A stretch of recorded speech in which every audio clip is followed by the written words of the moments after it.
মাঝে মাঝে আল্লাহ আমাদেরকে দুঃখ কষ্ট দিয়ে পরীক্ষা করতে চান, এগুলো আমাদের জন্য খারাপ নয়। এই দুঃখ কষ্ট বিপদ আমাদের কোমরকে সোজা করে, আমাদের পায়ের মাটিকে শক্ত করে, চিল্লায় বলেন ঠিক কিনা? প্রতিকূল পরিবেশে কিভাবে বাঁচতে হয় এই দুঃখ কষ্ট আমাদেরকে শিখায়। এজন্য মুমিন বান্দার বৈশিষ্ট্য হচ্ছে দুঃখ কষ্ট বেদনা জ্বালা এগুলোতে সে আপসেট হয় না, সে হাল ছেড়ে দেয় না, সে ভরসা রাখে একজনের উপর। চিল্লায় বলতে হবে তিনি কে? কারণ মুমিন জানে রাত্রি যত গভীর হয় অন্ধকার তমানিসা ভেদ করে সুবহে সাদিক হয়। মুমিন জানে গর্ভবতী নারীর পেটের ব্যথা যেই দিন বাড়তে থাকে ওই দিনই নতুন মেহমান আগমনের সময় ঘনাতে থাকে। মুমিন জানে তার জীবনে দুঃখ কষ্ট বিপদ যত বাড়তে থাকে সুখের দিন কাছে আসতে থাকে।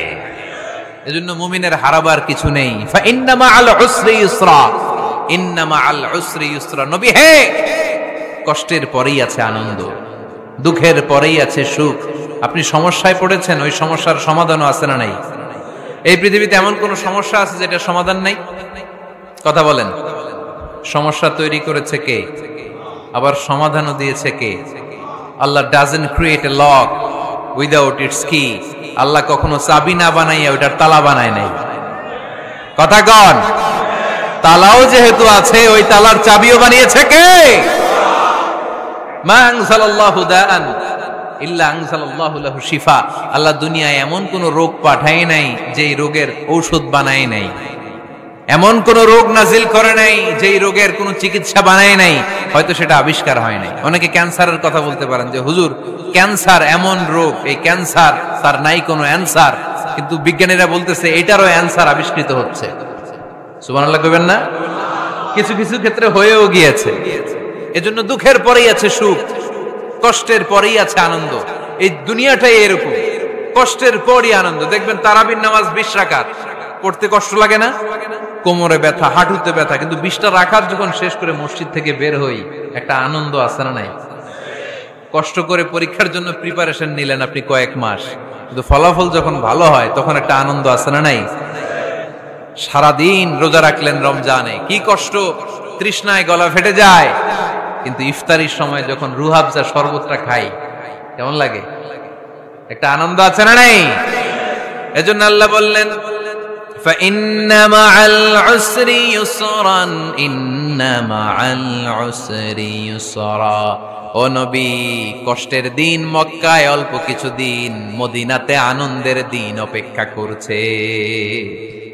আমাদের জীবনে যদি দুঃখ কষ্ট আসে আমরা ধৈর্য ধরবো, তাওয়াক্কুল করবো একজনের উপর, তিনি কে? কারণ আমরা বিশ্বাস করি কষ্টের দিন এটা চিরকালের জন্য নয়, সামনে আনন্দের দিন আমাদের জন্য সেট করে রেখেছে কে? বিপদে পড়লে ডাকবো কারে? আমাদের অসুস্থতাকে সুস্থতায় পরিণত করে দিতে পারে কে? চাকরির জন্য পাগল পারা, চাকরি নাই, চাকরির ব্যবস্থা করে দিতে পারে কে? বিদেশে যেতে মনে চায়, পাসপোর্ট দিয়ে রেখেছি, ভিসা নাই, ভিসা লাগায় দিতে পারে কে? কিন্তু আমরা দুঃখ কষ্ট বেদনা কিছু একটা হইলেই সবার আগে আল্লাহরে শেয়ার করার আগে ফেসবুকে শেয়ার মেরে দিই। আছে না নাই? আপনাদের ফেসবুকে অ্যাকাউন্ট আছে নাকি? কার কার আছে দেখি?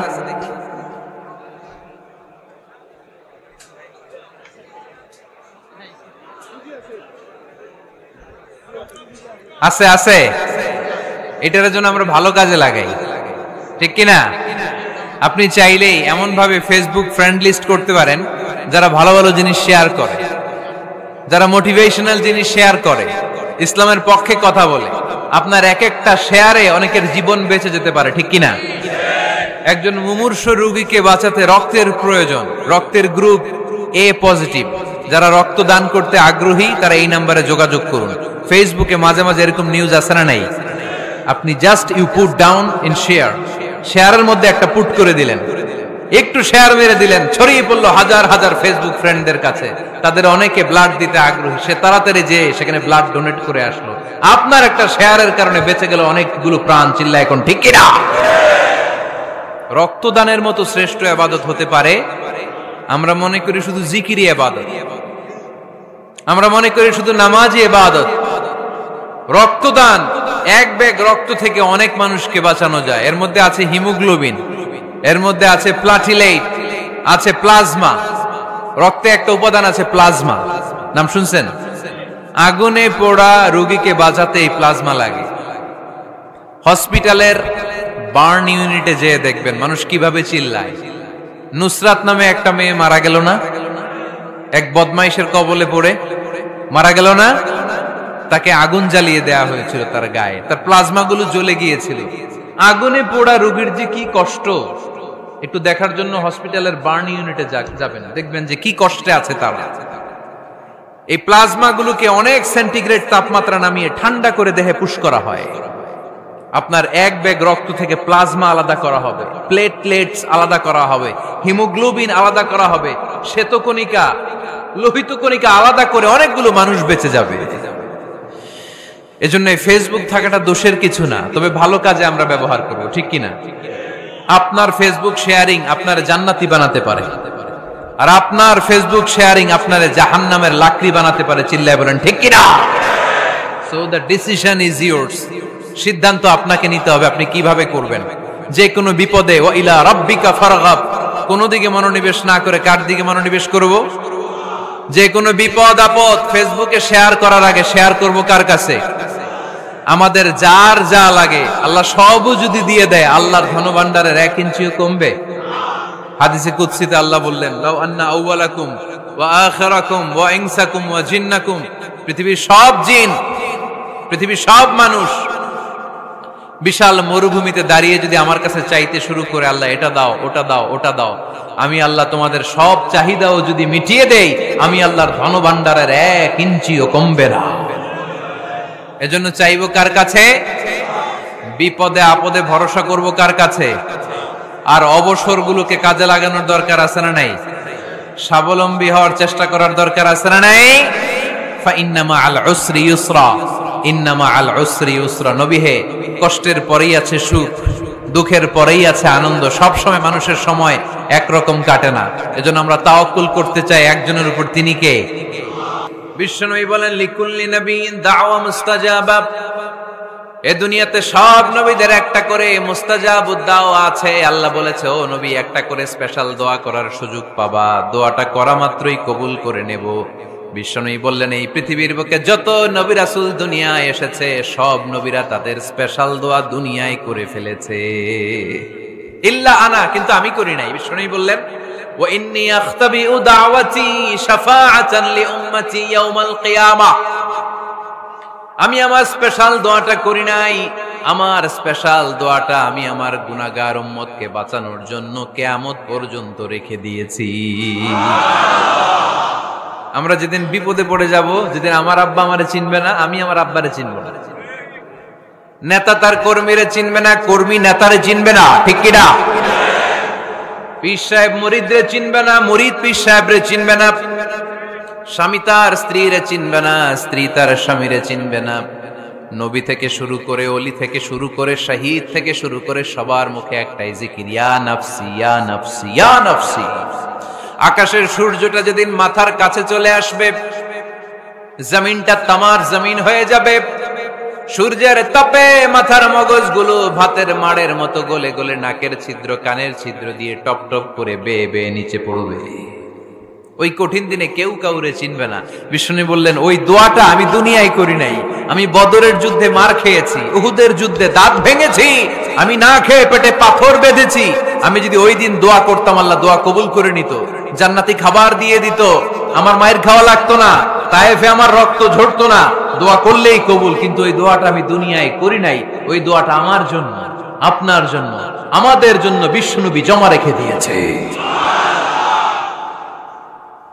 এজন্য বিশ্বনবীর চিন্তা আর আমাদের চিন্তা এক চিন্তা না, বিশ্বনবীর পুরা উম্মতের চিন্তা। কিয়ামত পর্যন্ত যত মানুষ আসবে সবাই আমার উম্মত, না জানি তাদের নসিবে কি হয়ে যায়। এই চিন্তার বোঝা বিশ্বনবীকে কাবু করে ফেলেছিল। আল্লাহ বললেন, নবী, নো টেনশন, কোনো টেনশন নাই, আপনার এই চিন্তার বোঝাকে আপনার পিঠ থেকে আমি আল্লাহ নিজ দায়িত্বে সরিয়ে নিলাম। এজন্য আল্লাহ বললেন, আলাম নাশরাহ লাকা সাদরাকা ওয়া ওয়াদা'না আনকা বিজরাক আল্লাযী আনকাযা যাহরাক। যেই চিন্তার বোঝা আপনাকে কষ্ট দেয়, যেই চিন্তার বোঝা আপনারে পেরেশান করে তোলে, আপনার পিঠ থেকে ওই চিন্তার বোঝা নবী আমি সরিয়ে নিলাম। কি দিয়ে সরিয়ে নিল? কোরআনের আলো দিয়ে। আওয়াজ করে বলতে হবে, কি দিয়ে? বিশ্বনবী মক্কায় দেখতেন মূর্তির পূজা হয়, আল্লাহর ঘরের ভিতরে 360টা মূর্তির পূজা। বিশ্বনবী দেখতে পেলেন দুর্বলের উপরে সবলের অত্যাচার। বিশ্বনবী দেখতে পেলেন নারীদেরকে অত্যাচার করা হয়। কন্যা সন্তান হলে বাবা তার মেয়েটাকে নিয়ে জঙ্গলের ভেতরে ঢুকে কিংবা মরুভূমির ভেতরে যে জীবিত দাফন করে দেয়। ওয়াইদাল মাউউদাতু সুইলাত ওয়াদুল বানাত। বিশ্বনবী এগুলো দেখতেন চারপাশে। দেখে এই পথহারা জাতিকে কিভাবে উদ্ধার করবেন, কি দিয়ে উদ্ধার করা যায়, এই টেনশনে বিশ্বনবীর পিঠ বাঁকা হয়ে গিয়েছিল। উপমা বাঁকা হয়ে গিয়েছিল। বিশ্বনবী সব সময় পেরেশান থাকতেন।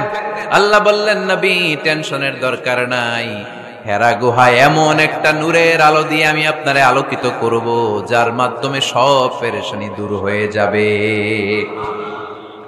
ألم نشرح لك صدرك ووضعنا عنك وزرك الذي أنقض ظهرك। আপনাকে পেরেশান বানিয়ে দেয় এরকম সব চিন্তার বোঝা আমি আল্লাহ সরিয়ে নিলাম। সুবহানাল্লাহ। আল্লাহ আমাদের সবাইকে কথাগুলো বুঝার ও আমল করার তৌফিক দান করুক। আমরা পড়ি আমিন।